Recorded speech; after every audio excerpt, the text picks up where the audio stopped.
सुनिए साहेब जी मोर बलमुआ हेराई गए। कैसे बलमुआ तोहर मेला में भूला ही गए। टिकुल खरीद गई साथ तबल छूट गए। ऐसन तना न कतही पी के सरवा सूत गईल। पढ़लो लिखल न ऊ हवे कि घर चली आई है।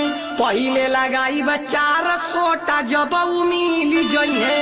हंस खुश घर से ऊ मेला में लेके आए वो।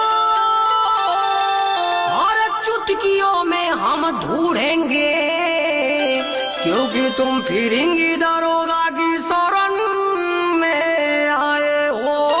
अरे दरोगा जी खोसी ना बड़ा उपकार हो रहा। अरे ठीक है भाई, लेकिन हुआ क्या था? सुना और जाने रिसिया के कहा